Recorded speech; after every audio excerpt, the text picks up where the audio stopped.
보시면 될 것 같거든요.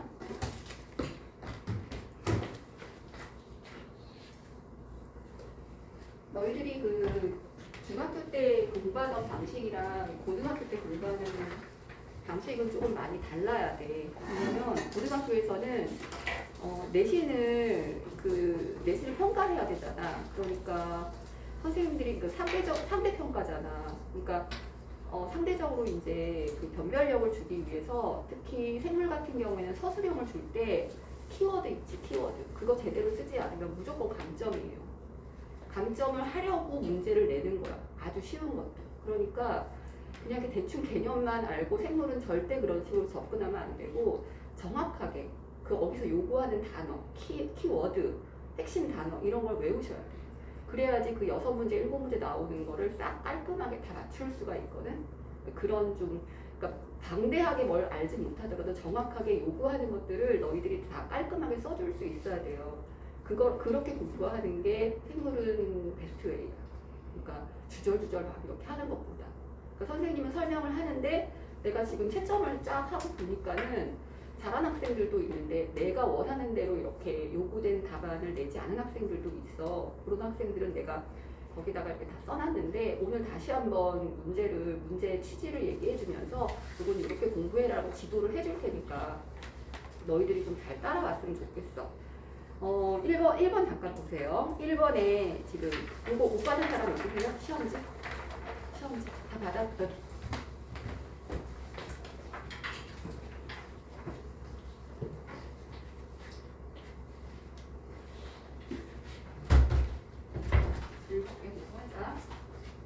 오늘은 조금 재밌거든? 유전정보 흐름이라서 저번 시간까지 이제 효소였고 오늘 저번 시간에 효소 배웠고 그 다음에 오늘 유전정보 흐름까지 두 단원 해가지고 다음 시간에 시험 한 번 더 보자.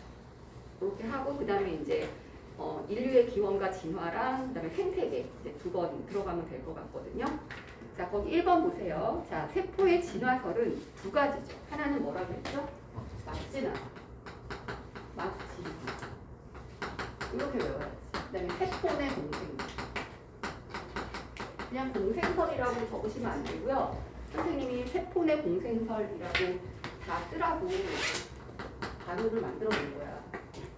근데 공생설이라고 쓴 학생들도 맞게 해줬는데 풀 네임은 세포 내 공생설이에요. 그래서 두 가지로 설명할 수가 있다. 자, 내막계를 이루는 세포 내 소기관은 원래 기능은 물질 이동이 뭐였다? 통로였다. 그러니까 우리가 보통 이제 막진화설에 의해서 만들어진 그 세포내 소기관들이 있잖아. 얘네들을 다 언급을 해보면 팩부터 시작해서 세포체, 그 다음에 골지체, 그 다음에 골지소낭, 그 다음에 미소조. 자, 이렇게 하나로 이렇게 관통하는 하나의 통로가 만들어져, 걔네들이. 원래는 그냥 걔네들의 기능은 통로였어. 근데 만들어지면서 기능의 분화가 생긴 거거든. 그러니까 이거는 물질 이동의 통로였다. 이렇게 하는 게 맞는 거지. 그래서 우리는 얘들을 다 뭐라고 부르냐면 막진화에 의해서 막이 접혀서 만들어진 애들이라 그래서 얘들 내막계라고 부르대. 내막이라는 것은 세포막이거든요. 세포막이 접히면서 만들어진 시스템들이라고 설명하는 거지. 자, 그 다음에 3번. 세포의 진화 과정 중 세포막이 접힌 이유는 부피당, 자, 뭐를 높이고자 하는 거야? V 분의 S. 표면적. 건널비라고 해볼게요. 표면적을 넓히고자. 이게 넓어지게 되면은 뭐가 증가한다고 했어? 물질 대사의 효율이 증가한다고 했지? 효율이 증가한다. 요 얘기를 했었고, 그 다음에 4번. 자, 미토콘드리아와 염록체는 세포 내 뭐에 의한 세포의 진화이다. 세포 내라는 말이 있잖아. 그러니까 그 다음 말은 당연히 공생설이라는 말을 써줘야지. 그치? 세포 내 공생설에 혹은 세포 내 공생에 의한 세포의 진화이다. 이렇게 적어주셔야 되죠. 세포 내라는 말을 썼기 때문에 뒤에 공생이란 말이 들어와야 되는 거야. 자, 그 다음에 5번 보시면 4번 문제의 증거, 즉 미토콘드리아와 염록체가 이렇게 형성되었다는 증거 2가지만 들어보세요. 라고 했죠. 그러니까 공생에 의해서 생긴 증거를 들어보라고 했는데 얘들 증거 2가지 말고도 되게 많아. 그 중에서 2가지만 적으라는 얘기였거든. 첫 번째는 뭐냐면 자체 DNA. 근데 얘가 고리형이라고 했고, 두 번째는 자체 유보소.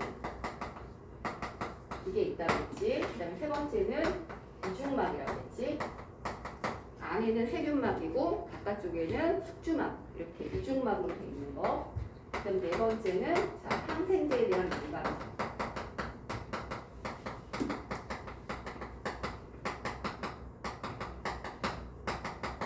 그 다음에 다섯 번째는 스스로 증식이 가능하지. 원래 세균이었어. 요것들 중에 두 가지만 쓰시면 돼요. 이렇게. 그래서 정확하게 정말로 알아둬야 되는 거는 요 두 가지인데, 요거 두 가지거든. 이거. 근데 여기서 이제 자체 DNA를 갖고 있기 때문에 증식 가능하다라는 그 사고가 이제 뻗어 나오고, 그 다음에 이제 리보솜이 있다는 것은 물질 대사를 스스로 할 수 있다는 얘기잖아. 그리고 이중막은 얘네들 식후될 때 이중막이 형성되잖아. 또 항생제에 대한 민감성은 얘네가 원래 세균이었지. 광합성 세균과 그 다음에 호기성 세균이었기 때문에 항생제에 대한 민감성을 나타내. 항생제를 넣어주게 되면 죽는다. 그런 말인 거죠. 요거 중에서 두 가지 써주시면 돼요. 자, 그 다음에 6번 같은 거 절대 틀리면 안 돼요. 세포의 조건은 딱 세 가지라고 그랬어요. 이건 거의 안 틀렸거든요. 얘들. 뭐가 있다고 그랬어? 세포막으로 되어져 있어야 하고. 두 번째는 핵산이 있어야 하고. 단백질을 합성할 수 있는 리보솜이 있어야 하고. 그렇지? 단백질 합성이란 말 다시 써도 이거는 단백질 합성 이렇게 써도 상관은 없어요. 이렇게도 상관은 없어요. 자, 그 다음 자 7번에 원핵 생물의 세포벽 이거 외우라고 그랬죠? 이거는 셀룰로스랑 펩티도글리칸은 식물세포의 셀룰로스, 세균의 펩티도글리칸 이거 외우라고 그랬죠? 펩티도글리칸.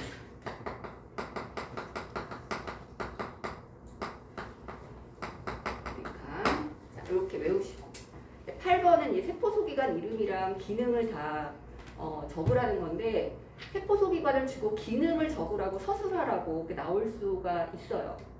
많이 그렇게 내거든요. 그러니까 아예 핵 그러면은 영록체 그럼 이렇게 외우셔야 돼요. 예를 들어서 유전 정보가 있다 이런 말만 나오면 바로 뭐라고 해야 돼. 유전 정보가 있고 그 다음에 그 유전 정보 있는 거는 영록체도 들어가고 미토도 들어가잖아. 핵도 들어가고. 근데 그 뒤에 나오는 말이 세포의 종류와 기능을 결정하고 통제한다. 그러니까 이제 CPU란 얘기잖아. 그러니까 이거는 핵인 거야. 핵. 자, 세포 안팎으로 물질의 출입을 조절한다. 이게 뭐예요? 세포막이죠. 그 다음에 세포 활동에 필요한 에너지 생산, 그러면 이거 ATP거든요. ATP 얘기하는 거니까 미토콘드리아. 에너지 생산 이런 말 나옵니다. 에너지 생산 세포호흡. 세포호흡이라는 단어만 나오면 바로 미토로 가시면 돼요. 에너지를 생산한다는 거는 ATP를 얘기하는 거고 세포호흡을 한다는 것이 미토콘드리아의 가장 주된 역할이죠. 그 다음에 광합성을 한다? 이건 바로 염록체로 가시면 돼요. 염록체. 자, 그 다음에 여기는 이제 그 5번에서는 리보솜, 소포체, 골지체, 리소솜 중에서 골라 쓰라고 했는데 다 맞았더라고. 그래서 리보솜에서 이제 단백질이 합성되고 합성된 단백질은 자, 골지를 통해서 이동하고 자, 그 다음에 소포를 통해 이동하고 그 다음에 골지체는 물질을 운반하고 세포 밖으로 분비하며 미소솜은 세포 내 소화. 미소솜 나오면 세포 내 가스분해 요소 있잖아.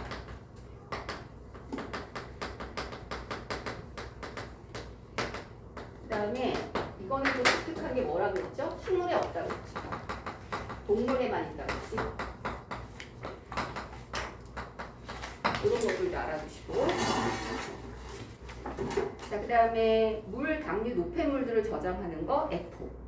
셀룰로스로 되어 있으며 두껍고 단단하며 세포의 보호및 모양 유지 기능 담당. 세포벽이죠. 자, 9번 문제에서 아이들이 제일 많이 틀린 거, 학생들이 제일 많이 틀린 게 종류를 못 쓰는 거야. 그리고 염색사 있지. 원핵과 진핵 있잖아. 여기서 원핵은 핵이 없어요.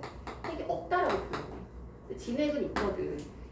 염색사는 얘네들의 그 단위체가 뭐라 그랬어? 유클레오솜이라고 얘기했잖아. 근데 원핵세포는 세균이기 때문에 유클레오솜이 없다고. 그냥 DNA가 이중나선으로 고리형으로 됐을 뿐이야. 얘는 염색사가 없어. 대신에 얘는 있지. 유클레오솜이 반복되어져서 폴리뉴클레오솜을 이루잖아. 염색사라고 하죠. 폴리뉴클레오솜을. 얘는 유클레오솜이 있는 거예요. 유클레오솜은 뭐랑 뭐랑의 그 합친 거야. 유클레오솜은 유클레오타이드, 그러니까 DNA랑 그다음에 히스톤 단백질. 이거를 두 개 합친 것의 단위체를 유클레오솜이라고 불러. 근데 이게 앞에 폴리라는 말을 붙이면 그게 이제 염색사가 되는 거야. 염색질, 염색사, 염색체 이렇게 불러주는 거고, 얘는 그냥 이중으로 이렇게 나선이 꼬인 것 뿐이기 때문에 히스톤이 없어요. 그러니까 유클레오솜이라는 말을 할 수가 없는 거야. 그러니까 없는 거야. 염색사라는 말이 아니에요. 색사는 있죠. 세포벽은 뭐라 그랬어? 얘는 팩트. 얘는 뭐라 그랬죠? 셀룰로스. 근데 누구만? 식물만. 자, 그 다음에 막성, 막이 있는 세포 소기관에 원핵은 막이 있는 세포 소기관이 있을 리가 없죠. 아직 접히질 않았는데. 근데 이제 진핵은 접혀갖고 내막계를 다 구성했기 때문에 뭐 쭉 적어주시면 돼요. 핵막도 들어, 소포도 들어. 그 다음에 핵막, 소포, 골지, 리소좀 이런 애들 쫙 적어주시면 되고, 종류를 이거 여기까지 다 잘 했더라고. 대충 어느 정도는 다 했는데 뭘 못 썼냐면은 종류를 못 썼어. 원핵세포에 들어가는 종류는 세균. 세균이래. 세균은 박테리아지. 그 다음에 여기는 진핵은 어떤 애들이야? 동물, 식물, 그 다음에 원생생물 이런 거 적어주시면 돼요. 하나만 적어도 맞게 했는데 여기를 놓치는 학생들이 되게 많아. 그래서 원핵세포 그러면은 걔네들은 단세포는 맞아. 근데 단세포가 세균만 있는 건 아니거든요. 원생에도 있기 때문에 단세포, 다세포 이렇게 적으시면 안 돼요. 그건 안 되고 여기는 세균이라고 적고 진에게는 세균 이상 동물, 식물, 원생생물이니까 우리 분류계에서 보면 이게 세균이거든. 그 다음에 이게 원생이거든. 그리고 이게 진균류, 동물, 식물이라고 그랬고 이게 원생이거든. 이렇게 분류가 일어나는데 이렇게 진화를 한 거야. 근데 얘네들 구분할 때 구분 기준이 어디에다가 선을 쫙 긋는다 그랬어. 여기라고 그랬잖아. 그치? 왜냐면 여기까지는 조직의 분화가 일어나지 않았어. 세포 단계야, 세포 단계. 조직의 분화가 없어.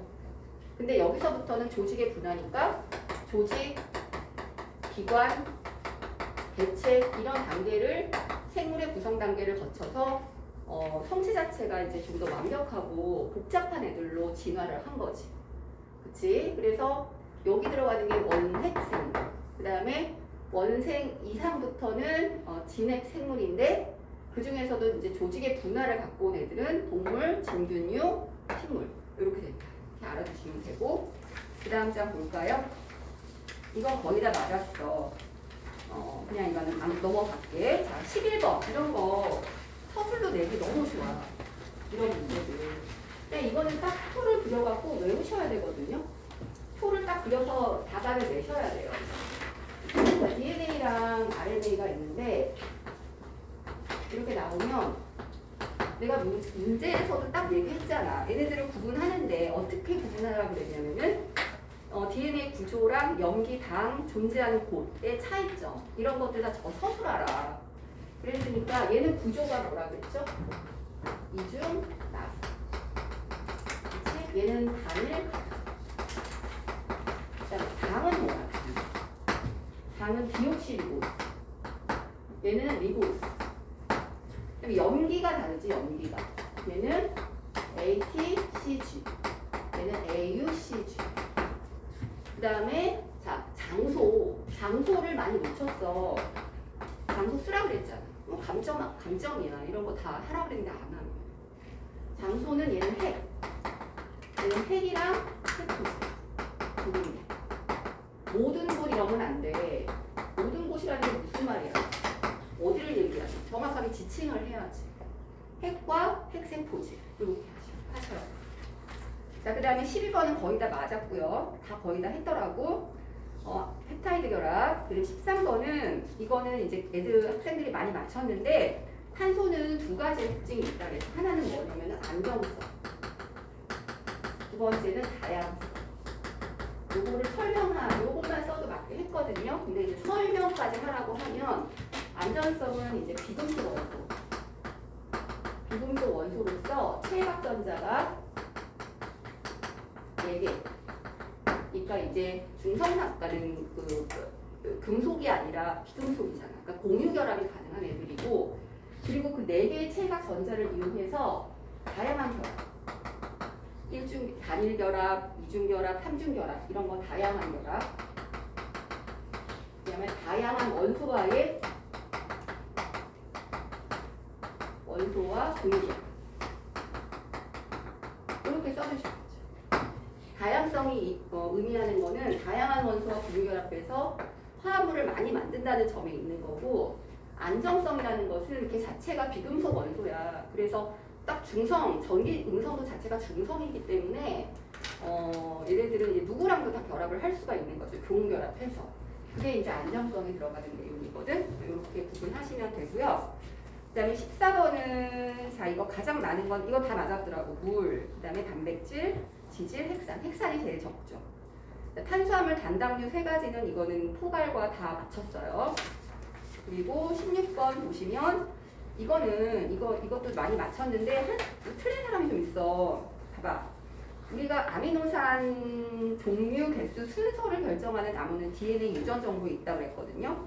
근데 단백질 구조를 나타낼 때 단백질 구조는 1차 구조가 있다고 그랬고, 이거 가지고 항상 설명했지 선생님이. 그다음에 2차 구조 있다고 그랬고, 3차 구조 있다고 그랬고, 4차 구조 있다고 그랬지. 근데 여기서 1차 구조는 DNA 정보에 의한 아미노산의 순서, 개수, 종류 얘네들이 결정하는 1차 얘네들은. 근데 2차 구조는 왜 알파 구조랑 베타 구조 있다고 그랬고, 3차 구조는 얘네들의 그 입체 구조라고 그랬고, 4차 구조는 3차 구조 같은 애들이 여러 개 붙어 있는 애라고 그랬지. 그렇지? 그래서 이런 입체 구조 때문에 단백질은 뭐 할 수밖에 없다. 열이 가해지면 변성이 된다. 그리고 3D 구조이기 때문에 효소가 와서 그 기질 부분에 들어갈 때 기질을 결합시킬 때 입체 구조가 완벽하게 맞아야지만 걔네들을 분해하거나 합성할 수 있다고 했어. 그래서 입체적인 구조를 설명하는 것은 예지만 1차 구조는 단순하게 DNA 정보에 의한 그 아미노산의 순서나 개수, 종류 이런 것들만 의미하는 1차 구조. 1차. 자, 그 다음에 17번은 자, 세포막을 구성하는 분자다라고 했잖아. 그게 인지질이지, 인지질이고, 자, 뭐와 뭐로 두 개로 이루어진 그 다음에 말이 있잖아. 키워드가. 양친매성이다 그랬으면은 인지질 그 모노글리세리드랑 지방산 이거 쓰면 안 되고 뭐라고 써야 돼? 양친매성이란 말을 했으니까 친수성, 소수성 이렇게 써야지. 이거를 혹시 이렇게 쓴 사람도 있더라고. 그 극성, 무극성 이렇게 쓴 사람도 있는데 그것도 그렇게 틀린 말은 아니거든. 맞기는 했는데 양친매성 그러면 친수냐 소수냐 물을 싫어하느냐 좋아하느냐 이 차이기 때문에 이렇게 써주시는 게 정답이에요. 자, 18번 문제 보시면 DNA나 RNA를 이루는 기본 단위체를 무엇이라고 하는가? 뉴클레오타이드죠. 그 다음에 단백질은 열에 약하죠. 열에 강하고 핵산, 특히 DNA는 열에 굉장히 강해요. 그래서 뭐라 그랬어? 온천에 사는 세균이 있다 그랬잖아. 세균이 있어. 얘네들은 막 95도 이렇게 되는데도 죽지 않아. 왜냐면은 DNA가 열에 강하거든요. 그럼 DNA는 뭐에 약할까요? 얘네들은 pH에 약해요. pH. 열에 강한 게 원래 DNA고 특히 A와 T와의 결합보다는 G와 C와의 결합이 훨씬 강해요. 왜냐면은 이 염기들 사이에는 수소 결합이 3개지만 A와 T는 2개밖에 없거든. 그래서 온천에 사는 세균의 DNA 같은 경우에는 AT보다는 CG가 엄청 많아요. 염기 서열들 중에서. 열에 강하죠. 그 다음에 20번. 아미노산 10개로 이루어진 단백질은 펩타이드 결합이 몇 개야? 10개니까 결합하면 9개겠죠. 9개 걸 거고, 그 다음에 9개의 물 분자가 이제 나오겠죠. 결합해서. 단백질 종류는 어떻게 돼요? 단백질 종류는 20에 10개니까 이렇게 되겠죠. 그치? 아미노산이 20종류니까 이렇게 써주시면 돼요. 문제 어렵지 않게 냈는데 이제 낯설고 이런 식으로 공부하는 게 내용 자체가 조금 복잡하다 보니까 너희들이 방법을 잘 몰라서 그러거든. 근데 너희들한테는 통합을 볼 수 있는 기회가 딱 4번 주어지는 거잖아. 그치? 2학년 1학기 때는 생물 2번의 기회가 주어지고 6번의 기회로 뭐 거의 모든 것이 결정이 나니까 그 전에 많이 연습을 해서 틀리지 않도록, 그리고 그 선생님의 의도, 그런 문제를 내는 그 선생님의 의도도 잘 미리 알아채셔야 돼요. 중학교 때 공부하는 것처럼 그냥 일률 보편적으로 그렇게 공부해버리면 보편적인 점수밖에 못 받아요. 근데 내가 다 맞고 싶다, 그런 욕심이 있으면 공부를 정말 세심하고 꼼꼼하게 다 구석구석 해야 되고 많이 알아야 됩니다. 그러니까 이제 서술 같은 거 풀 때 유의해서 잘 푸셔야 돼요. 선생님이 거기다가 다 달아놨으니까 본인 보시면 되고. 그 다음에 너희 숙제는 다 해갖고 왔니? 숙제에서 질문이 있을 것 같아. 효소를 했는데 그냥 선생님 몸 상태가 좀 안 좋아가지고 그 목동에서 찍은 걸 다시 올렸거든요. 선생님이 그걸 본 사람들이 있을 수도 있고 없을 수도 있는데 그리고 이제 답안 틀린 건 선생님 다 지금 고정해줬어요. 그리고 이런 거 질문한 학생이 있더라고.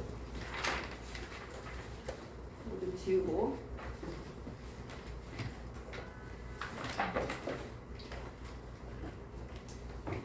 이제 팽합에 의해서 얘가 이제 팽팽하게 이제 세포막이 세포벽에 붙은 거예요. 이렇게. 그 F도 되게 커졌겠죠. 그 다음에 어떤 애는 또 이렇게 고장에게 집어넣어가지고 쪼그라들었어요. F도 작아졌어요. 그럼 얘는 이제 물이 들어갔다는 얘기고, 얘는 물이 빠져나갔다는 얘기거든. 그럼 물이 빠져나가고 들어간 이후에 이 세포질의 농도는 어떻게 됐을까?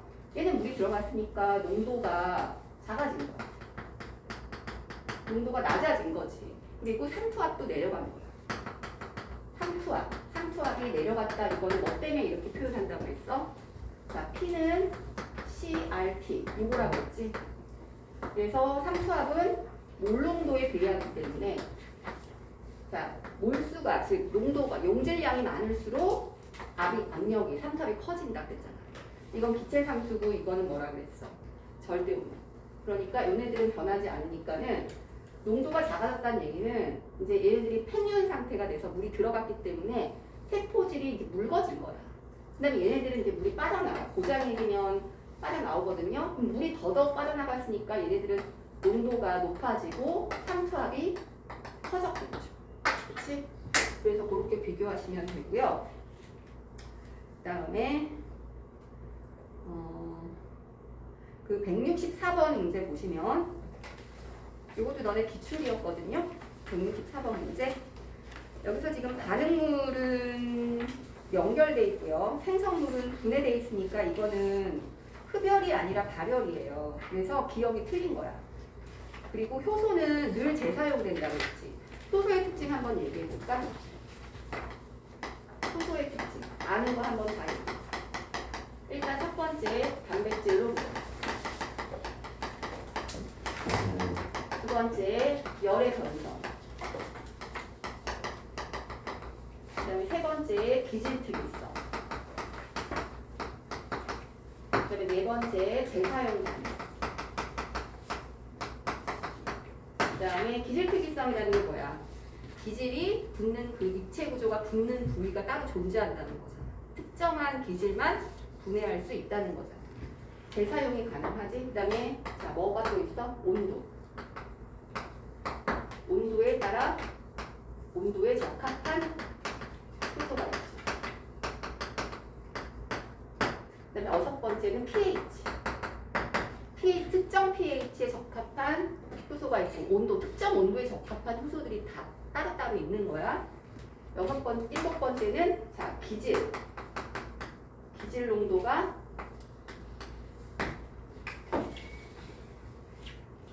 활성화 에너지부터 적자. 활성화 에너지를 결정하지. 이 정도 써주면 될 것 같아요. 활성화 에너지를 결정하는 건 오로지 효소의 종류밖에 없어요. 자, 반응 속도를 결정하는 건 뭐라고 했어요? 빠르기죠. 특히 이제 초기 반응 속도거든요. 초기 반응 속도라는 것은 V0 값이라고 했지. 이거는 반응 속도랑 약간 의미가 달라. 그러니까 예를 들어 델타 T에 대해서 생성물이 생긴 양, 반응물이 없어진 양, 이걸 재는 건데 어떤 용기에 내가 동일한 양의 효소를 집어넣고 효소를 다 똑같이 넣어. 기질량을 다르게 해. 이렇게. 기질량을 다 다르게 하게 되면은 얘네들의 뭘 잴 수 있다. V0를 잴 수 있는 초기 반응. 초기 반응 속도를 잰다는 거는 계속 반응할 때까지, 다 반응할 때까지 기다린다는 얘기가 아니야. 효소랑 기질이, 이게 효소고 이게 기질이지? 효소 기질이 결합해서 효소 기질 복합체를 순간적으로 만들 때까지 그 걸리는 짧은 시간을 말합니다. 얘가 이걸 만들고 바로 이제 뭘 만들죠? 프로덕트 만들죠. 효소는 떨어져 나오고 그 다음에 생성물이 생성물이 만들어지는데 이게 이제 결합해서 요거를 만들면 이게 전이 상태가 되는 거라고. 이렇게 있을 때 이게 반응물이고 생성물이면은 여기까지 올라가야 된다고 했잖아. 그래야지 떨어지면서 생성물 된다고 했지. 그래서 그 다음 바로 프로덕트 만들어질 때 이게 많을수록 어때요? 이게 많다는 얘기는 활성 에너지가 작고 그 다음에 기질 농도가 많고 이렇다는 의미거든요. 그래서 초기 반응 속도가 크다는 거는 뭐냐면은 그만큼 기질 농도가 충분히 많아서 엔자임, 그러니까 효소랑 기질 사이에 유효한 충돌이 생겼다 그런 뜻이거든요. 유효한 충돌이 많아가지고 걔네들이 ES, 효소 기질 복합체를 많이 만들었고 그래서 그 결과 생성물을 많이 만들었다 이런 의미이기 때문에 보통 이 그림은 어떻게 그려진다라고 얘기했지? 그림이 이렇게 그려진다. 그래서 얘가 V0 초기 반응 속도고 이게 기질의 농도라고 얘기했을 때 5mm, 10mm, 15mm, 20mm 이러면은 5mm, 10mm, 15mm, 20mm 이렇게 얘기했을 때 요게 5mm일 때 초기 반응 속도, 그 다음에 10mm일 때 초기 반응 속도, 15와 20mm일 때 초기 반응 속도가 똑같거든. 그치? 근데 이거를 짧은 시간에 두는 이유는 뭐냐면 효소라는 것 자체가 원래 어때요? 재사용을 한단 말이야. 계속. 그러니까 마냥 기다린다는 것은 그 반응 속도, 이 효소랑 기질 사이에 얼만큼 충돌이 빨리 일어났는가 이걸 재는 거랑 관계가 없는 거야. 그러니까 맨 처음에 얘네들이 딱 충돌해가지고 이걸 만들었을 때 그때 상황, 그때 반응 속도를 보는 거기 때문에 요거를 우리는 요거를 뭐라고 불러? ES. 그러니까 효소 기질 복합체가 생긴 상황이라고 보시면 되는 거죠. 여기는 뭐예요? 기질이 너무 조금이야. 그러니까 효소가 기질과 충분히 반응을 못해서 반응 속도가 별로 안 나온 거고요. 15mm부터는 충분히 효소랑 반응을 해서 최고의 반응 속도를 뽑아낸 거예요. 왜냐면 기질이 그만큼 많으니까 효소량은 다 일정하니까 효소랑 충돌할 때 전부 다 ES를 다 만들 수 있었던 거지. 20mm가 되면 20mm는 15mm보다 많긴 하지만 얘랑 초기 반응 속도가 같은 이유가 뭐 때문에 그런 거야. 자, 효소의 양이 일정하다. 내가 아무리 반응 속도를 늘리고 싶어도 효소가 다 10이야. 10이야. 그러면은 기질 농도가 많아져도 효소량이 정해져 있기 때문에 얘보다 반응 속도가 많이 못 나와. 근데 나는 예를 들어서 초기 반응 속도를 이거보다 한 2배로 늘리고 싶은 거야. 더 빠르게. 그러면 어떻게 해버리면 되겠어? 기질 농도 그대로 두고 효소량을 늘려버려. 20 이렇게 늘려버려. 그러면 그래프가 이렇게 그려지겠지. 이렇게 그려져. 왜냐면은 자, 기질량을 그대로 했는데 내가 15랑 20에서는 초기 반응 속도가 똑같이 나왔다면은 효소량을 늘려서 그와 반응할 수 있는 기질의 양이 대응이 될 수 있도록 만들어버리면 그래프가 쫙 위로 뛰겠지. 효소량을 늘려버리면 되는 거죠. 그때. 이거는 여기서 왜 그런 거야? 효소량이 일정하기 때문에 내가 기질 농도를 늘렸어도 충돌할 수 있는 그 기질 효소량이 일정하니까 초기 반응 속도가 얘나 똑같이 나오는 거. 그래서 반응 속도는 결국에 뭐랑 관련이 있는 거냐면 반응 속도에 영향을 주는 거는 첫 번째 효소의 종류가 주겠죠. 왜냐면은 효소가 활성화 에너지를 결정하니까 내가 예를 들어서 이렇게 가서 반응을 때릴 수 있는 애를 효소를 사용하면 그만큼만 가지고서도 금방 생성물을 만들 수 있으니까 그만큼 속도가 빠를 거야. 두 번째는 뭐냐면 온도. 온도가 좀 높으면 되죠. 근데 무조건 높다고 좋은 게 아니야. 체온 근처 35도랑 45도 근처가 가장 최적의 온도예요. 세 번째는 뭐냐면 반응 속도가 빠르려면은 적절한 pH가 있으면 돼. 그 다음에 네 번째는 기질의 농도가 중요하지. 기질의 농도가 적은 것보다는 많은 쪽이 초기 반응 속도를 더 크게 이끌어낼 수가 있어. 이유는 뭐 때문에 그래? 그만큼 유효한 충돌을 많이 만들기 때문에. 그치? 그래서 유효한 충돌 얘기할 때 내가 그날 이제 일방에서 그렸던 그림이 이 그림이었잖아. 이렇게 돼 있고 그림이 이렇게 돼 있고 그 다음에 그림이 하나는 이렇게 돼 있는 거. 그래서 좌측에 있는 거를 뭐라고 했어? 입자수로 하지. 그 다음에 이걸 에너지로 한다. 근데 이 면적이랑 이 면적은 똑같아. 이 면적이랑 이 면적은 똑같아. 대신에 얘는 최고 입자수를 가졌을 때 그때 에너지가 요만큼이고 얘는 최고 입자수를 갖고 있을 때 에너지가 요만큼이야. 2원 2Q라고 하자. 그 말은 이게 지금 똑같은 입자인데 얘는 한 20도가 되는 거고 얘는 한 30도씨가 되는 거야. 평균 분자 운동 에너지가 얘가 더 높은 거지. 그럼 얘네들 상태에서 활성화 에너지를 결정하면 활성화 에너지를 한 이쯤 그렸다 내가. 활성화 에너지가 이 A가 여기야. 그러면은 활성화 에너지를 기준으로 해서 오른쪽과 왼쪽의 상황이 뭐냐 그랬을 때 요거를 A 그래프라고 하고 얘를 B 그래프라고 한다면 A 그래프에서 자 여기 보시면 활성화 에너지 이상 갖고 있는 입자는 이만큼이야. 활성화 에너지 이상 갖고 있다는 얘기는 뭘 얘기하는 거야? 여기 있는 반응물이 아니라 여기 있는 반응물이라는 거죠. 전이 상태로 가는. 아무리 여기 반응물 많아봤자 얘네들은 다 쓸모없는 애들이야. 유효한 충돌을 하지 않는 애들이라는 거야. 근데 얘네들이 전이가 돼가지고 ES가 딱 되면은 그때부터 진짜 충돌을 한 애들이거든요. 이걸 우리는 유효한 충돌을 했다라고 얘기를 해. 그래서 빨간색으로 빗금친 애들은 유효한 충돌을 한 애들이야. 그러니까 실제로 뭐예요? ES가 돼서 이 P가 될 수 있는 애들이다라는 거죠. 근데 만약에 이게 활성화 에너지이기 때문에 이 활성화 에너지 선 오른쪽에 있는 애들은 다 반응을 해서 프로덕트를 만드는 애들인데 자 여기 보시면 30도씨는 이만큼이거든. 유효한 충돌하는 애들이 더 많지. 그 말은 뭐예요? 온도가 높으면 그만큼 반응 속도가 빨라지기 때문에 유효 충돌하는 애들이 개수가 더 많아지게 됩니다. 반응 속도가 더 빨라지게 됩니다. 그러면 왼쪽에 있는 애는 뭐냐? 이 왼쪽에 있는 요만큼은 자 아무리 입자수가 많아도 활성화 에너지에 도달을 못하는 애들이야. 그치? 그러니까 얘네들은 유효한 충돌을 못하는 애들이니까 그냥 반응물로서만 존재하는 거니까 E와 S일 뿐이야. E와 S일 뿐이야. ES가 돼야지 프로덕트를 만들지. 이게 ES로 존재하는데 얘네들은 뭐 반응에 참여 못하는 거야. 근데 내가 온도를 높여버리면은 얘네들은 요거를 중심으로 해서 왼쪽에 있는 애들이 이만큼이거든. 얘네들도 역시 뭐가 되는 거야? ES가 되는 거야. 반응 속도랑 초기 반응 속도랑 전혀 관계가 없네.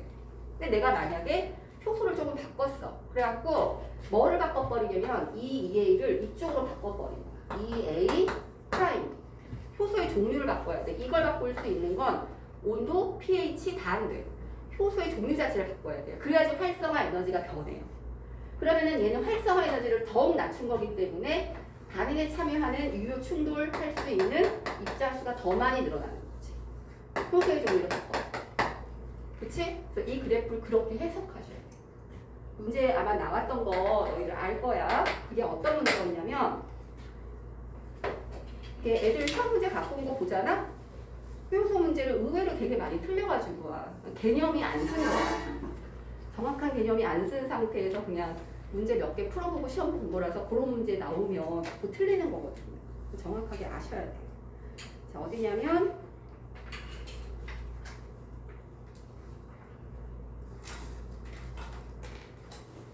네. 97페이지에 173번 보세요. 97페이지 173번. 자, 풀어왔죠? 일단 쉬는 시간에 모르는 거 개별적으로 질문하세요. 자, 그림 가는 효소 기억이 있을 때와 없을 때. 자, 기억이 있을 때는 그래프를 어떻게 그려놨어? 이렇게 있으면 있을 때는 여기다 그려놓고 없을 때는 여기다 그려놨지. 왜냐면 있을 때는 이게 2a고 이게 2a인데 2a고 2a 프라임인데 있으면 충돌할 수 있는 유효 충돌할 수 있는 입자수가 많아지잖아. 근데 없으면 활성화 에너지가 훨씬 커지거든. 그러니까 그 산을 넘어야 돼. 산을 넘으려면 그만큼 에너지가 많이 필요하니까 초기 반응 속도가 낮게 나온단 말이야. 그러니까 얘네들은 요만큼밖에 안 되는 거지. 이게 있을 때고 이게 없을 때지. 그치? 자, 그러면 이에 대한 설명으로 옳은 것을 찾으라 그랬죠. 이건 반응물이 좀 높죠. 반응물이 생성물보다 높으니까 이건 이화작용이거든. 이화 반응이에요. 그럼 얘네들이 이렇게 가서 이렇게 될 때 얘네들의 활성화 에너지는 이만큼이죠. 이거는 뭐죠? 반응열이죠. 반응열. 반응열이랑 활성화 에너지는요 아무 관계가 없어요. 반응열을 결정하는 건 누구의 문제야? 생성물과 반응물의 에너지 상태예요. 자, 그래서 기억이 있을 때 활성화 에너지는 누구다? B다. 그러니까 낮잖아. 그치? B 맞고. 기억은 반응할 수 있는 분자수를 증가시킨다. 그게 이제 유효 충돌할 수 있는 분자수가 증가한다는 거야. 그 다음에 기억이 없을 때의 활성화 에너지는 저기 뭐예요? 그 B가 아니라 더 높아야 되는 거니까 A가 들어가는 거죠. A 더하기 C가 아니라 그냥 A죠. 답은 3번. 이런 식으로. 요렇게 이제 나오니까 문제를 잘 구별해서 푸시면 돼요. 그리고 그 효소는 재사용된다는 거 반드시 기억하시고 그거에 관련된 실험도 꼭 기억하시고 그리고 뭐 효소들 중에 생체 내 효소들은 대부분 최저 pH가 35도에서 45도 사이거든요. 근데 효소가 꼭 그런 애들만 있는 건 아니잖아. 빨래할 때도 왜 효소 세제 같은 거 있고요. 그 다음에 식혜 같은 거 만들 때 엿기름의 그 보리아밀레이스 같은 경우에는 온도가 훨씬 더 높단 말이야. 그래서 효소의 그 최저 온도는 생체의 온도는 아니고 그냥 다 정해져 있어. 각기 효소별로 최적의 온도는 정해져 있다. 이런 맞는 거. 효소의 온도 효소가 최적으로 활동하는 그 온도가 다 정해져 있진 않다. 이렇게 알아두시면 돼요. 됐지? 그 다음에 어디를 보면 159번 잠깐 볼래요? 159번 보면 효소의 작용과 관련 없는 것은 그랬거든요. 문제 답은 쉬워요. 답은 19번이라고 되어 있는 거 159번. 몇 페이지냐면은 91번이야. 91페이지야. 자, 근데 거기 보시면 배를 갈아 넣는다. 뭐 소화액이 음식물 속에 영양소를 분해한다. 엿기름 이용하는 거는 이제 뭐냐면 보리아밀레이스 이용해가지고 밥알의 녹말을 삭히는 거거든요. 그게 그 보온밥솥에서 맞고 4번 같은 경우는 삼투 현상이죠. 그러니까 얘가 아니고 자 5번 얘기하려고 상처에서 흘러나온 혈액이 응고되어 상처를 막는다 그랬거든요. 요거는 이제 가끔 나올 수 있는데 이게 지금 그 해설지 같은 거 이렇게 이런 데 나왔을 때 읽으면 뭔 말인지 잘 몰라요. 이게 무슨 말이야 그래. 맞긴 맞는데 이게 응고 효소가 있어서 상처를 막게 해주는 건 맞는데 보통 이렇죠. 혈액이 이제 바깥으로 뭐 혈관이 찢어진다든지 상처가 나서 혈액이 막 이렇게 바깥으로 질질질 나오게 되면은 뭐가 나오냐면 프로트롬빈이라는 게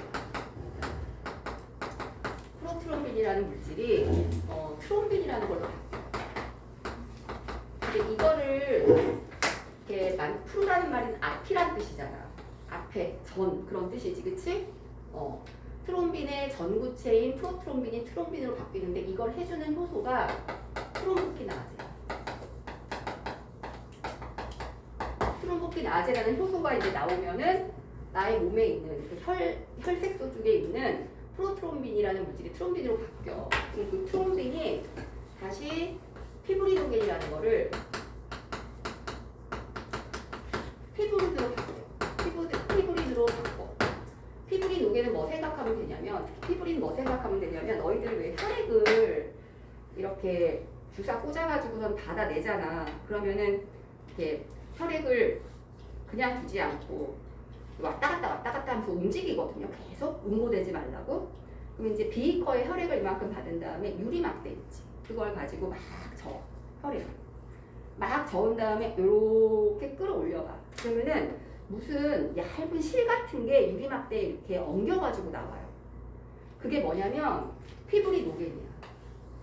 근데 얘가 이제 혈액이 엉길 때, 그러니까 응고될 때 이 피브리노겐이 트롬빈에 의해서 피브린으로 바꾸면은 혈액을 이렇게 떡을 만들어주는 게 얘거든요.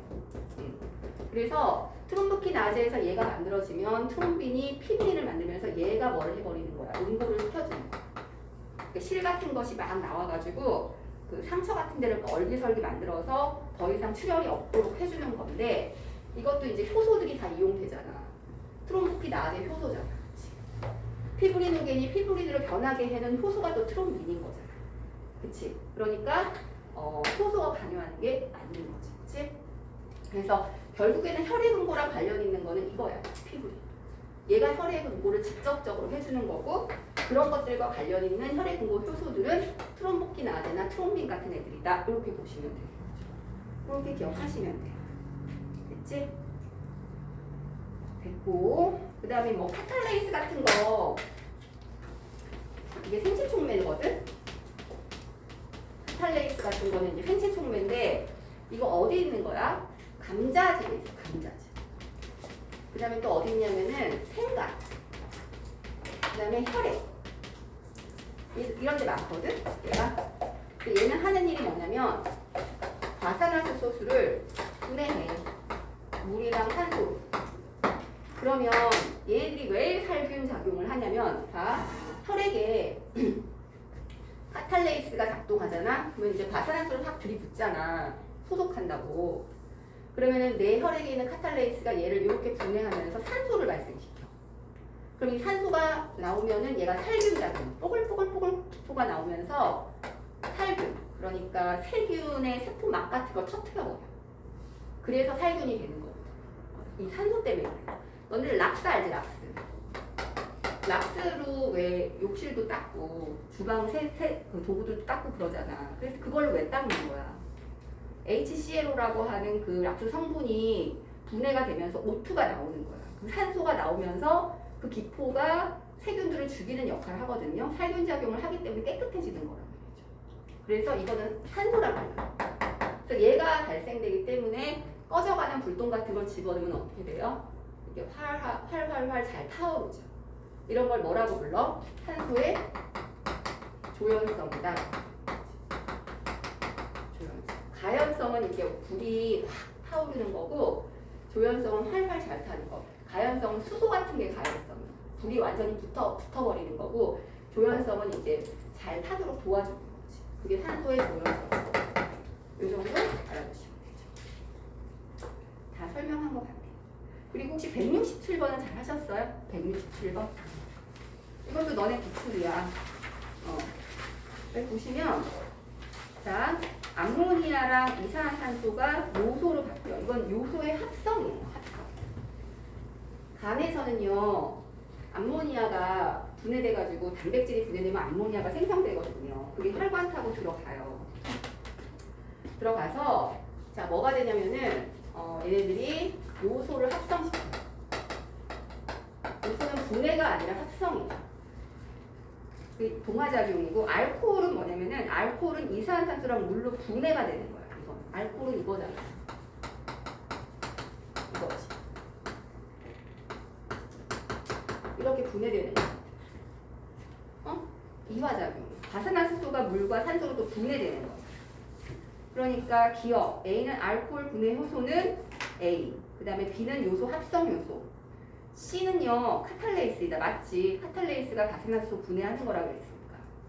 간은 어떤 단계라고 해서 간은 기관이야. 자, 우리가 세포 단계가 있고, 그 다음에 조직 단계가 있고, 기관 단계가 있고, 기관 대단계가 있고, 개체 단계가 있다라고 했을 때, 세포는 뭐라고 했어? 세포의 특징, 그 세 가지 특징이 있는 거 있지. 세포막이랑 핵산과 리보솜 갖고 있는 걔네들. 조직은 그러한 세포들의 모임.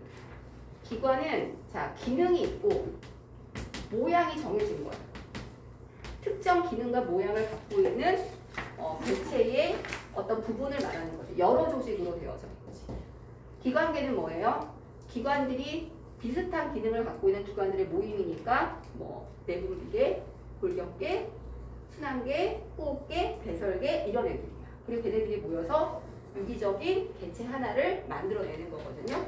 그러니까 간이라는 거는 이렇게 삼각형으로 생겨가지고 세 장의 옆으로 구성되어져 있잖아.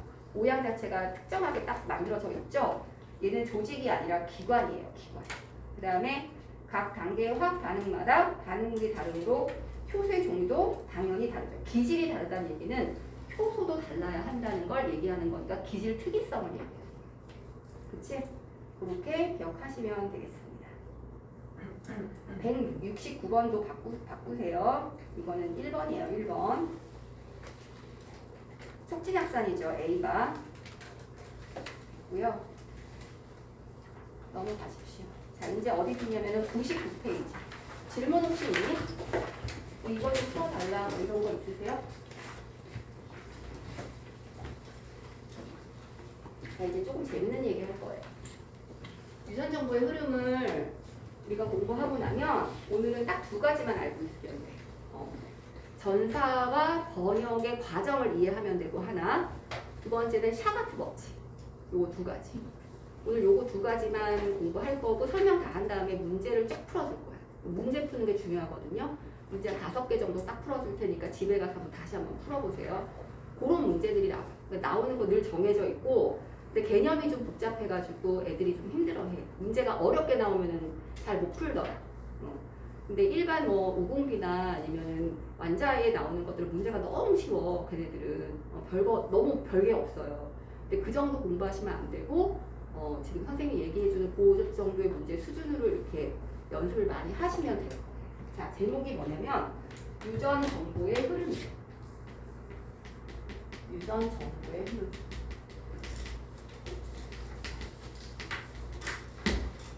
자, 우리는 유전 정보를 가지고 있는 그 생명체가 두 종류가 있다라고 배웠거든요.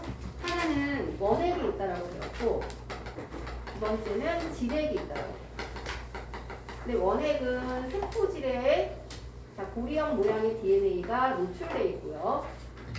질액은 막진화를 거친 애들이기 때문에 핵막 안에 선형의 DNA가 있는 애들이에요. 그렇죠? 그리고 얘네들은 선형으로 되어 있는 그 염색 살을 이루고 있는 애들이 뭐까지 갖고 있다? 히스톤까지 갖고 있어. 근데 얘네들은 그냥 DNA가 노출되어져 있고 또 가끔가다 뭐도 있냐면은 이렇게 이중의 고리로 되어진 플라스미드라는 것도 가끔 가지고 있어요. 원액은요, 이거는 고리형 뭐예요? DNA. 얘는요, 플라스미드.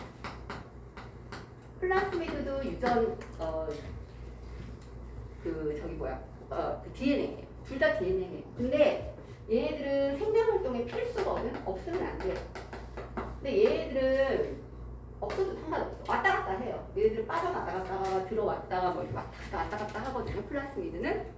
그래서 이제 플라스미드라는 말이 가끔 나올 거예요. 플라스미드. 이거를 제일 먼저 발견한 곳이 어디냐면 대장균. 대장균에서 플라스미드를 가지고 있다는 거를 생명공학자들이 알게 됐어요. 그래서 이건 도대체 이 고리형 DNA랑 뭐가 다르길래 얘도 DNA거든요. 근데 좀 작아요. 그래갖고 이중나선으로 돼가지고 이렇게 원형으로 생겨 있는데 DNA가 두 종류가 있는 거지. 그럼. 근데 얘는 없으면 안 되고 얘는 왔다 갔다 하는 애들인 거예요. 그래서 이게 뭐지? 되게 사람들이 맨 처음에 신기해했어. 보니까 여기 이제 유전자들이 있는데 유전자들이 대부분 어떤 애들이냐면 항생제, 내성, 유전자 이런 걸만 갖고 있는 거야. 이게 무슨 말이냐면 플라스미드를 갖고 있는 그 대장균은 항생제를 써도 죽지 않는 거야. 근데 저 플라스미드가 없는 대장균은 항생제를 쓰니까 금방 죽어버리는 거야. 왜냐면은 얘네들은 항생제에 대한 내성 유전자를 갖고 있으니까 항생제가 들어와도 본인이 버틸 수가 있는 거지. 항생제에 대해서 죽지 않고. 근데 이게 없어버리면 그냥 유전 정보만 갖고 있으니까 금방 죽어버리는 거죠. 아, 그래서 이렇게 돌연 변이를 한 플라스미드를 갖고 있는 애들이 있구나라는 걸 이해하기 시작했어요. 사람들이. 그리고 나서 이 플라스미드를 꺼내봤어. 꺼내가지고 이거를 뭐로 활용하기 시작했냐면 벡터라는 걸로 활용하기 시작했어요. 벡터는 운반체지, 운반체. 운반체인데 어떻게 하냐면 효소로 잘라. 이거를 이렇게 돼 있는 부분인데 여기를 잘라버려. 잘라가지고 인슐린 같은 유전자를 사람의 유전자를 끼워 넣어. 이렇게. 그 다음에 다시 이거를 어디다 집어넣어? 대장균 안에 다시 집어넣어. 그랬더니 얘가 이 플라스미드를 막 증식을 하는 거야. 그러면서 인슐린의 유전자를 이용한 인슐린 단백질을 생성도 하는 거야. 그러니까 어떤 유전자의 벡터로서 얘네들이 기능을 할 수 있다는 것도 이해하게 되는 거지. 그래서 인슐린을 대량 생산할 수 있는 것이 가능해진 거야. 그게 누구 때문인 거야? 플라스미드 때문인 거야. 그러니까 플라스미드 같은 유전자도 이제 발견하게 되는 게 원액에서 그렇게 된 거야. 진액은 그렇지 않아. 진액은 선형으로 돼 있거든. 여기 있는 유전자를 보면 이렇게 DNA가 이렇게 있잖아. 그러면은 여기 히스톤들이 여기 감겨져 있다고. 히스톤들이 그 뉴클레오솜들을 이루면서 이거를 우리가 뭐라고 불러? 염색차라고 부르고. 염색차라고 부르고 여기 이제 유전 정보들이 쫙 있는 거야. 그래서 유전 정보가 둘 다 이제 원액은 세포질에 있고 그 다음에 진액은 폐간에 있다. 이게 가장 큰 차이예요. 그러면 이제 우리는 용어를 좀 구분 지어야 될 필요가 있어. 자, 내가 이렇게 유전 정보라는 말을 썼고요. 유전 정보라는 말을 썼고요. 그 다음에 유전자라는 말을 쓸 거예요. 유전자. 그 다음에 유전체라는 말을 쓸 거예요. 이 세 가지 단어를 사용할 건데 구분할 때 어떻게 구분하시면 되냐면요. 자주 물어보는 게 유전자와 유전체를 물어봐요. 이것만 잘 구분하시면 돼요. 자, 유전체라는 거는 염기 서열 모든 염기 DNA의 모든 염기 서열을 유전체라고 불러요. 여기 이제 염기들이 쫙 있잖아. ATCG, ATCG 막 이렇게 있지?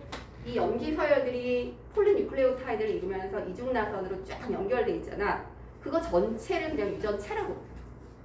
그러면 유전자라는 건 뭐냐? 그 중에서 이 모든 염기 서열들이 다 형질로 발현되고 단백질로 번역되고 이게 아니야. 그 중에서 한 2%, 그 중에서 20%, 굉장히 적은 양만 뭐가 되냐면 형질로 발현되고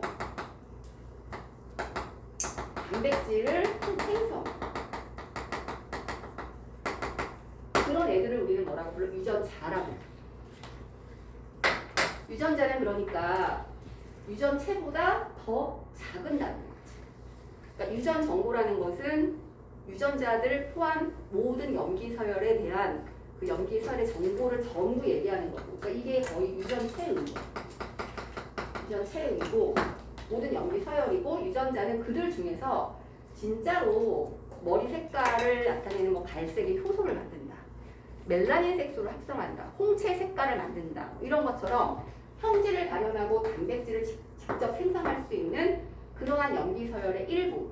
걔네들만 우리가 뭐라고 불러? 유전자라고. 그치? 그래서 이제 원액 같은 경우에는 똑같은 염기 서열들 중에서 유전자가 몇 개 정도 있는가. 그 다음에 똑같은 염기 서열들 중에서 진액은 얼만큼 있는가 했을 때 얘가 한 유전자가 한 53개 정도 있다라고 본다면 그 밀도의 정도가 얘는 2개밖에 없어. 그러니까 대부분 유전자가 얘네들은 어떻게 되어 있는 애들이야? 유전자가 드문 이렇게 있고 다 비어 있는 거야.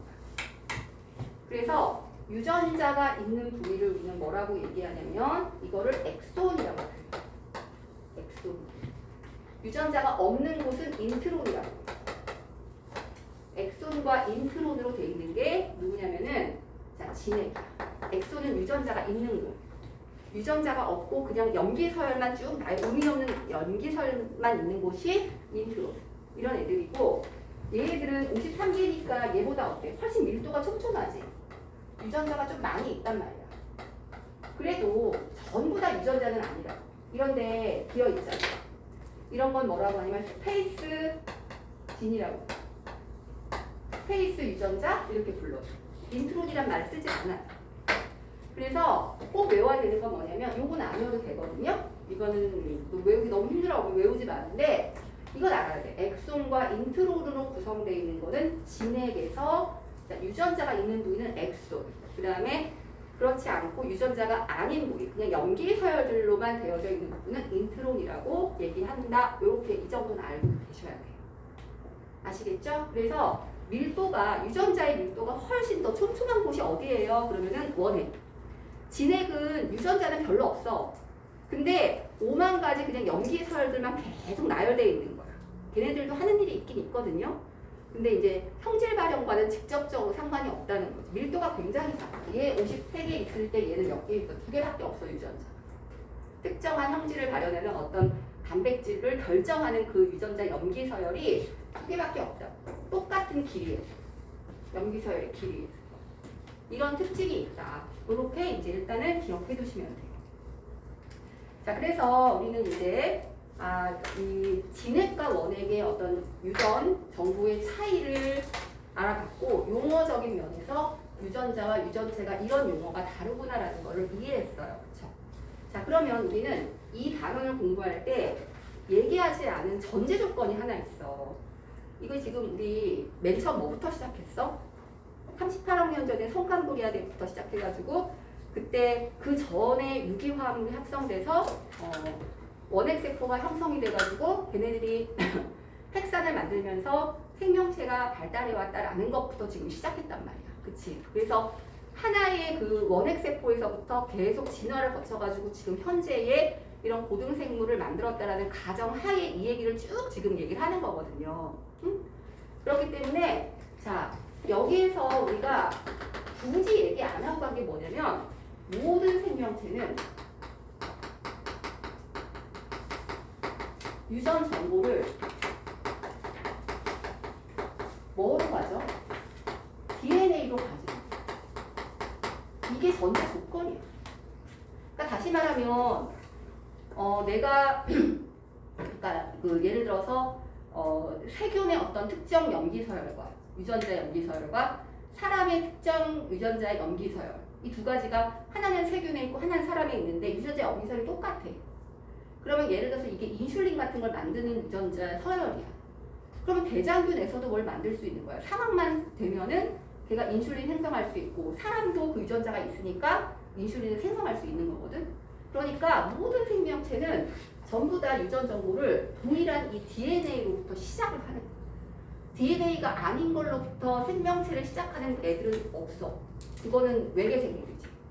DNA가 아니라 뭐 다른 물질로 얘네들이 만들어낸다든지 규소나 뭐 이런 거 광물로부터 생명체를 만들어낸다든지 그럼 그거는 지구상에 존재하는 생명체가 아닌 거야.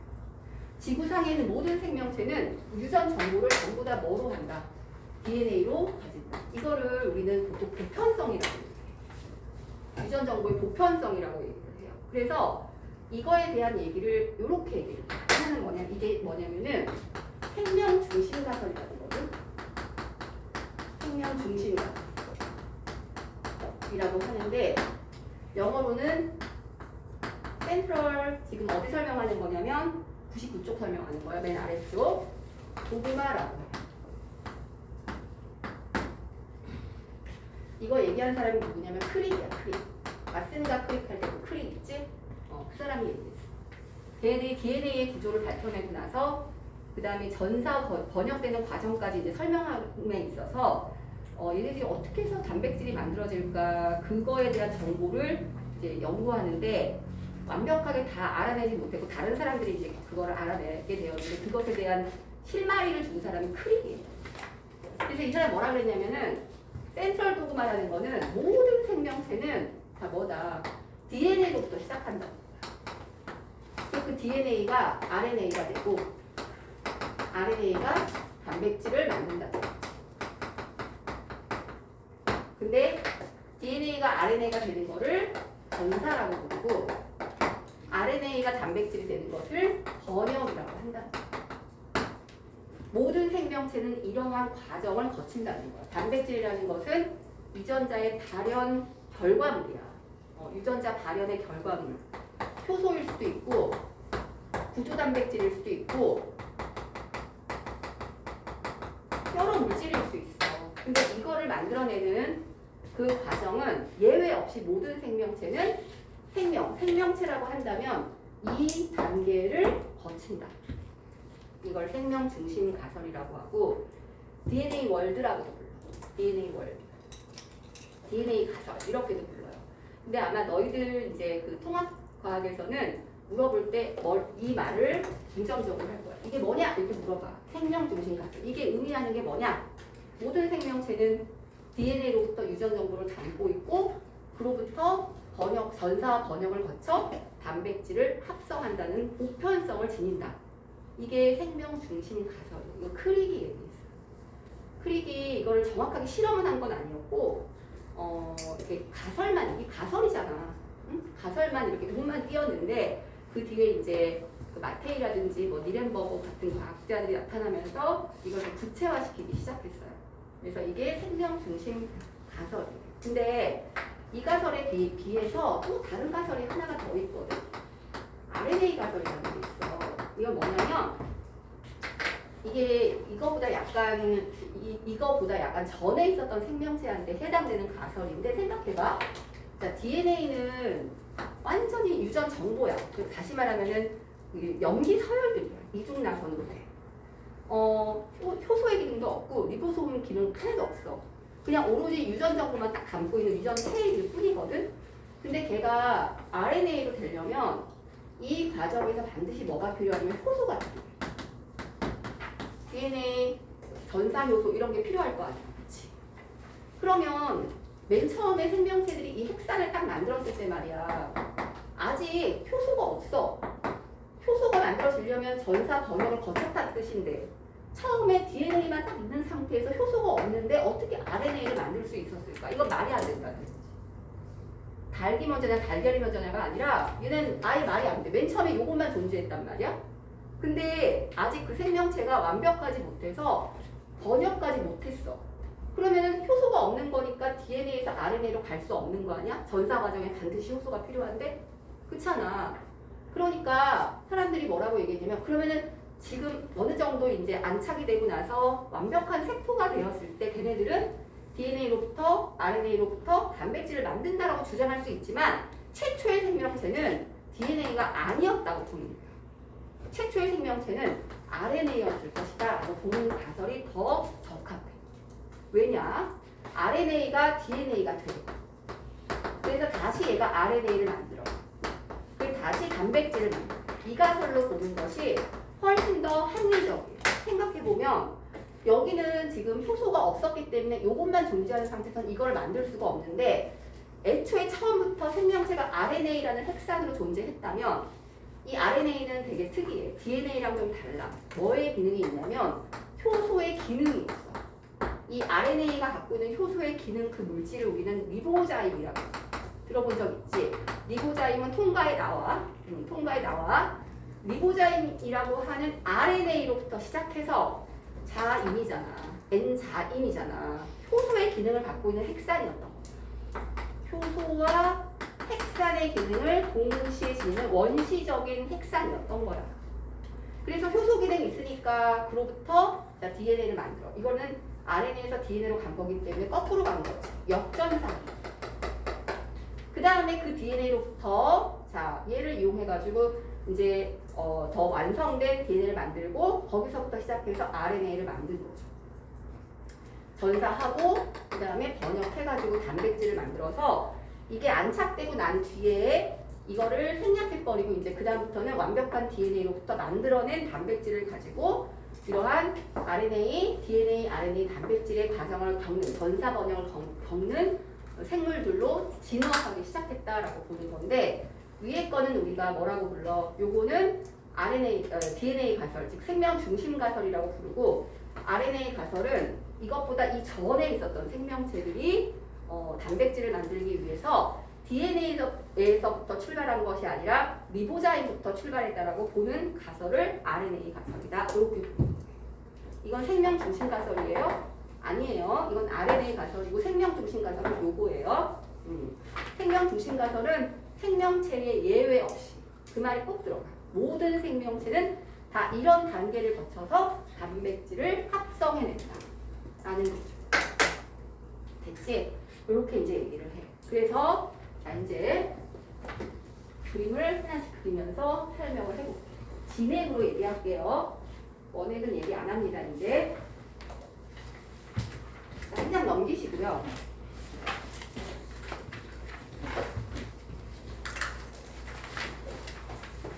이게 진액 세포예요. 그 다음에 여기 색이 있어요.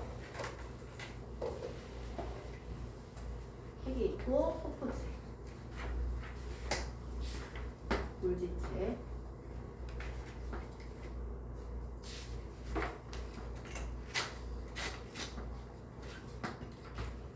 이렇게.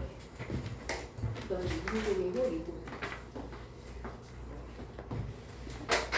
이제 뭐 할 거냐면 유전 정보의 흐름을 간략하게 얘기할 수 있는 그림을 선생님이 그리면서 한 개 한 개 얘기를 할 거예요. 여기다가 한 개씩 적을 건데 이거를 따라 적고 싶은 사람은 따라 적고요.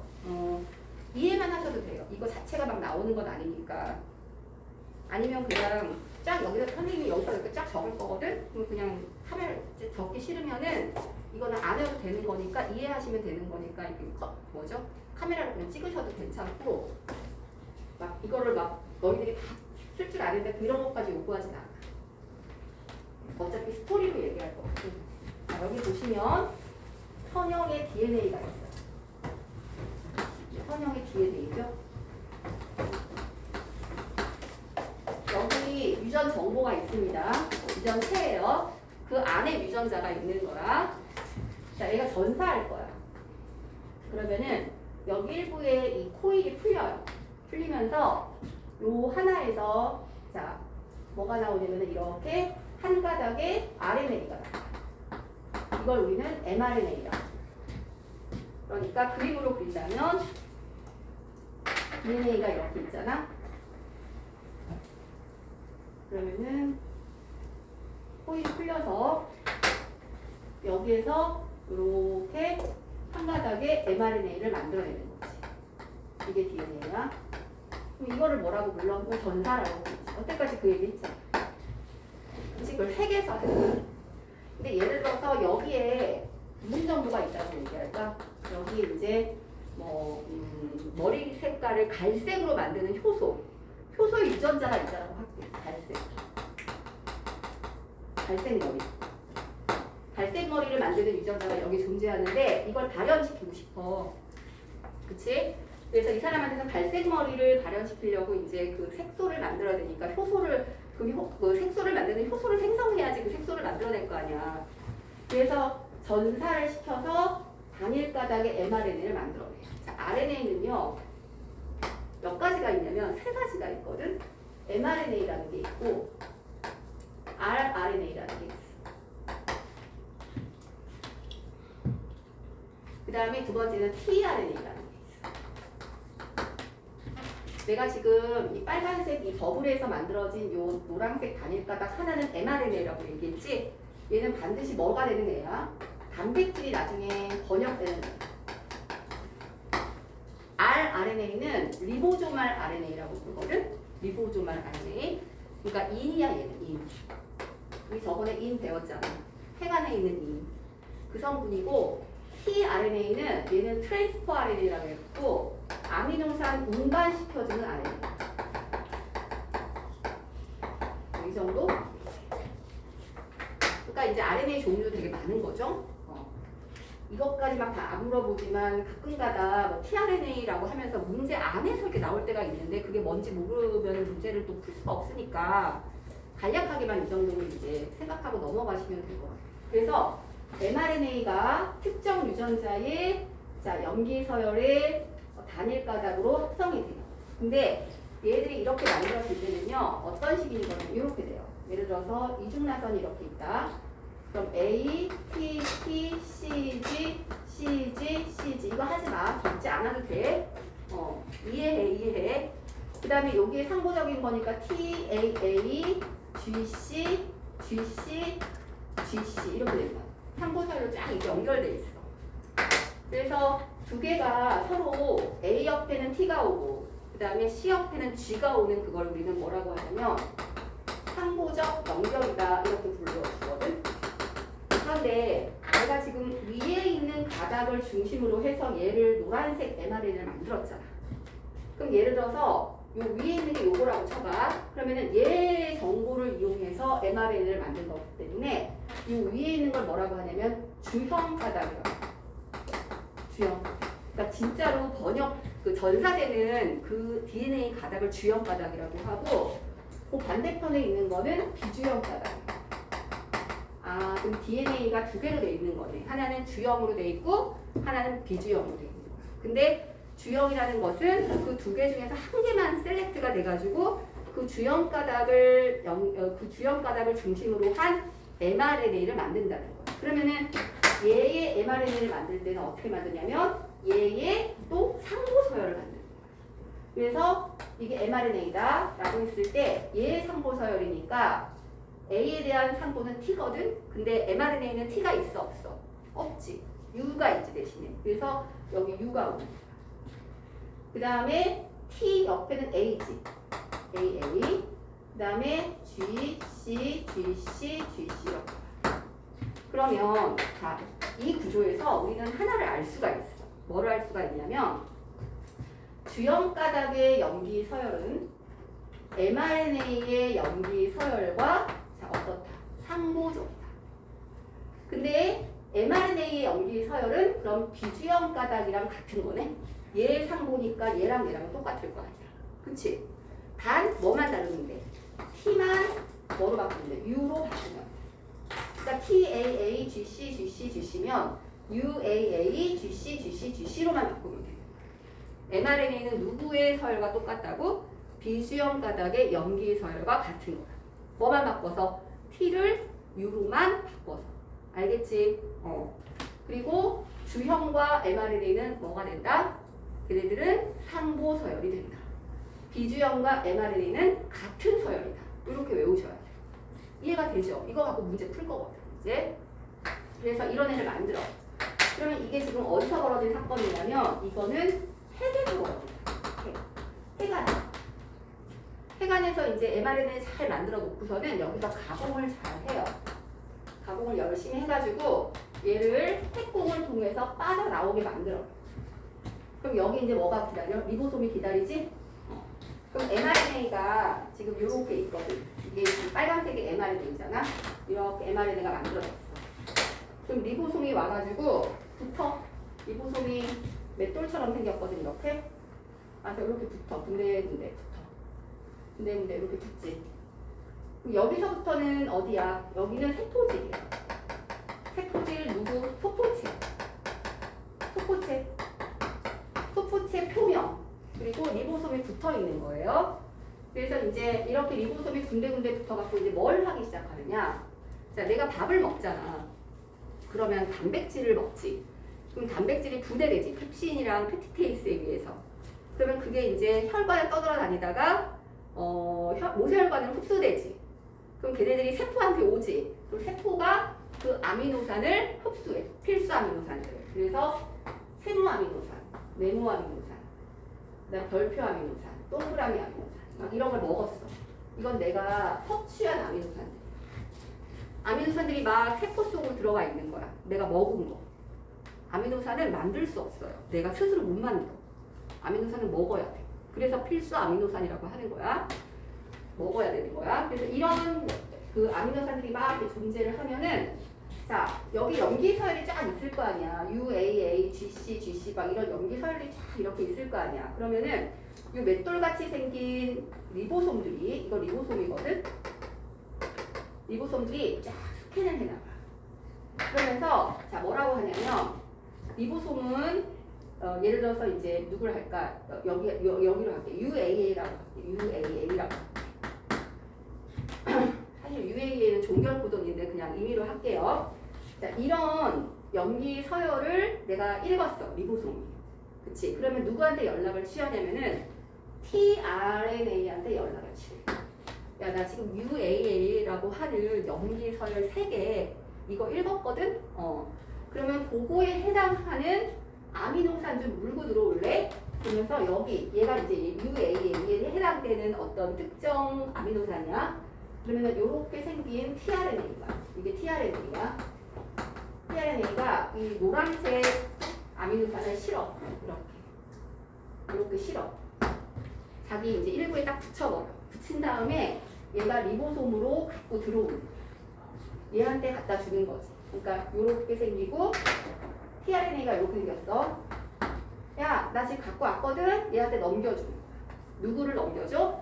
tRNA는 안 넘기고 요 아미노산만 얘한테 넘겨주는 거야. 뭔 말인지 알겠지? 그 다음 리보솜이 쭉 가다가 또 뭘 읽으냐면은 GCG를 읽었어. GCG를 읽었어. 3개를 읽었어. 3개씩 끊어서 읽거든요. 보통 읽을 때. 그러면은 이제 리보솜이 요걸 딱 읽으면은 연락을 해. tRNA야. 야, tRNA야. GCG에 해당하는 아미노산 좀 가지고 올래? 명령을 내요. 그런데 걔가 누구야? 별표였다고 한번 가정해보자. 그러면 tRNA가 다시 얘를 잡아. 야, 너 GCG래. 너 나랑 가자. 그래갖고 손잡고 누구한테 와? 얘한테 와. 그래갖고 어떻게 하냐면 다시 얘한테 넘겨줘. 저 별표 아미노산 넘겨주고 tRNA를 또 떠나. 그런 방식으로 염기 서열 3개씩 끊어갖고서는 계속 리보솜이 읽어내는 거야. 이게 어떤 아미노산이다. 읽어내고 tRNA한테 시키고 다시 갖고 오고. 그러면서 이거랑 이거 사이에 네모랑 별표, 네모랑 별, 그 다음에 별 다음에 동그라미라고 할까? 동그라미 다음에 세모라고 할까? 그러면서 리보솜이 지날 때마다 어떻게 하냐면 아미노산과 아미노산 사이의 펩타이드 결합을 일으켜버리는 거야. 리보솜에서. 펩타이드 결합 배웠잖아. 그치? 그러면은 결합할 때마다 물 분자 빠지고 물 분자 빠지고 물 분자 빠지면서 자, 4개의 아미노산이 3개 펩타이드 결합을 해서 4개로 아미노산이 이루어진 단백질 하나를 완성하는 거야. 이게 번역이야. 번역은 그러니까 어디서 일어나는 일이야? 세포질 소포에서 일어나는 일이다라고 볼 수가 있어요. 이거 이해를 하셔야 돼요. 이렇게 일어나요. 그래서 번역을 해서 이렇게 1차 구조의 단백질을 만들어내면 이 정보는 사실상 뭐에 대한 정보냐면은 이 mRNA의 염기 서열에 대한 정보가 아미노산으로 옮겨져 온 것뿐이야. 그치? 그럼 봐. 여기 있는 주연 가닥에 ATT, CG, CG, CG. 이거를 우리가 뭐라고 얘기하냐면 항상 의미 있는 염기 서열의 조합은 3개씩이거든. 4개? 아니야. 2개? 아니야. 3개야. 왜 3개로 끊어내는지는 이따가 설명할 거야. 그래서 이 3개, 이거 3개, 이거 3개, 이거 3개를 우리는 이걸 뭐라고 부른다? 자, 3염기 조합이다. 이렇게 불러줘.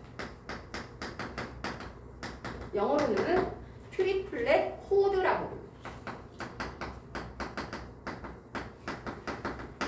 그러니까 트리플렛 코드의 3염기 조합은 어디에 있는 염기 서열들이야? DNA에 있는 염기 서열이야. 맞지? 거기로부터 자, 상부적인 mRNA를 만들어. 그러면은 3염기 조합에 대응하는 UAA, GCC, GCG, CGC 이런 애들을 뭐라고 한다? 코돈이라고.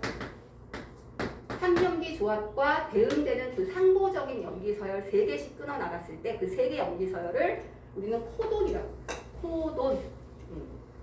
그럼 그 코돈은 뭘 할 수 있냐면 특정 뭘 할 수 있어? 아미노산을 지정할 수가 있는. 아까 전에 그랬잖아. UAA가 만약에 네모였다. 그럼 tRNA가 이 리보솜이 얘를 딱 읽는 순간 tRNA가 아 잠깐 기다려 하면서 네모를 머리에 싣고 온단 말이야 얘한테. 그리고 야 너 UAA에 해당되는 이 네모 필요했지? 탁 넘겨주고 tRNA는 빠져나간다. 그런 방식으로 자 코돈이 특정 아미노산을 지정하는 방식으로 자 뭘 연결을 해요? 아미노산들을 펩타이드 결합을 계속 소포체에서 시켜주죠. 리보솜을 통해서. 그래서 3년기 조합으로부터 코돈으로부터 그 다음에 이 코돈에 해당되는 누구를 가지고 들어올 때는 아미노산 갖고 들어올 때는 반드시 누구를 사용한다? tRNA를 사용해. tRNA도 RNA니까 염기 서열이 있을 거 아니야. 그 서열은 누구랑 또 산 거야. 예를 들어서 CGC였어. 그럼 코돈은 GCG거든. 그럼 tRNA는 또 CGC야. 이렇게 상보로 가. 그러니까 tRNA 서열 일부랑 누구랑 똑같아? 3년기랑 같은 거야. 코돈은 주형 가닥의 3년기 조합의 서열과 상보야. 비주형 가닥과 같은 거야. 코돈의 서열. 왔다 갔다 해야 돼. 그래서 3년기 조합으로부터 코돈을 읽어내고 그 코돈에 해당되는 상보 서열의 염기 서열의 tRNA이고 그 tRNA는 코돈에 해당하는 누구를 아미노산을 싣고 들어와서 펩타이드 결합을 리보솜에서 소포체가 있는 리보솜에서 해낸다. 이게 번역이다 이렇게 보시면 돼요. 그러면 이제 이게 이렇게 만들어졌잖아. 여기에 만들어져서 네모, 세모, 별표, 뭐 동그라미 이렇게 됐단 말이야. 이걸 리보솜이 딱 완성을 시켜주면 리보솜은 다 떠나. 왜냐면 이제 단백질 만들었잖아. 여기서부터 이렇게 단백질 만들어냈잖아. 그럼 다 떠나면은 이게 이제 길다란 이제 아미노산들로만 연결되어져 있는 1차 구조인 거죠. 걔가 이렇게 소포막이 있지, 소포막은 안에가 텅텅 비어 있거든. 이렇게 얘가 이렇게 있다가 이게 단백질이야. 얘가 소포막을 딱 뚫고 안으로 툭 하고 툭 떨어져.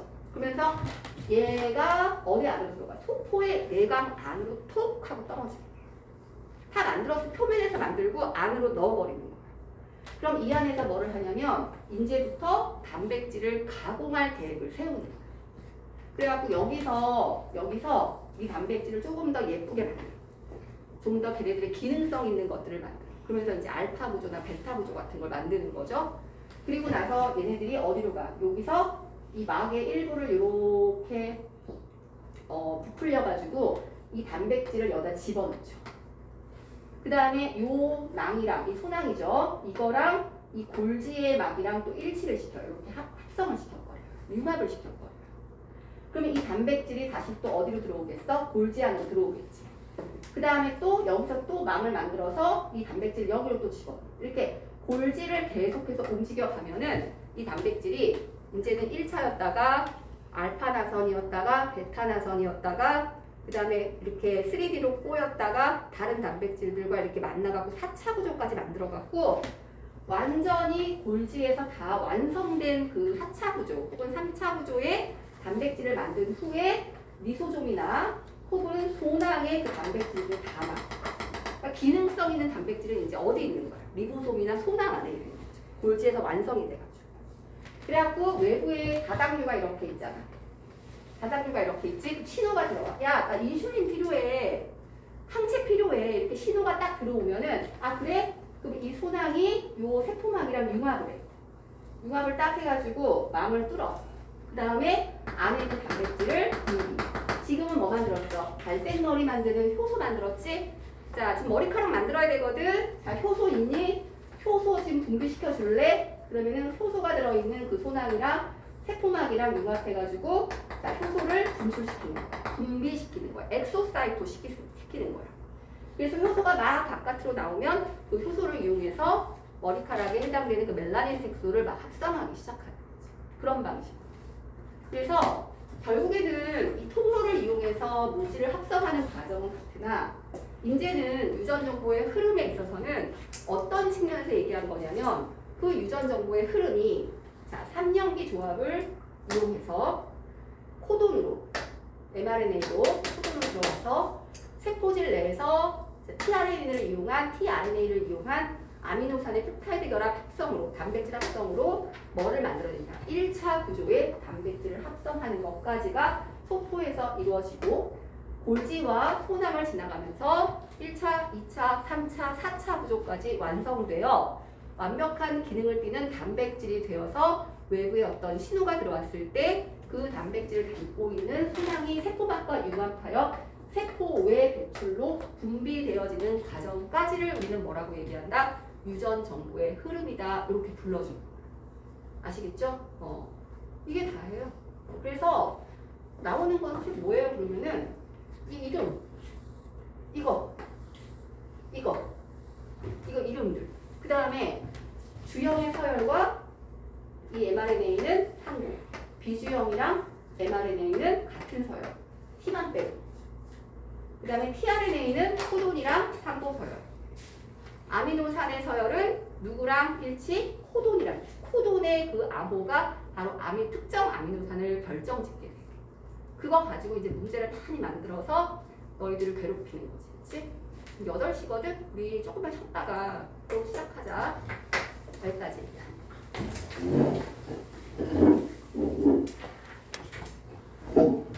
좀만 쉬었다가 시작할게요. 10분만.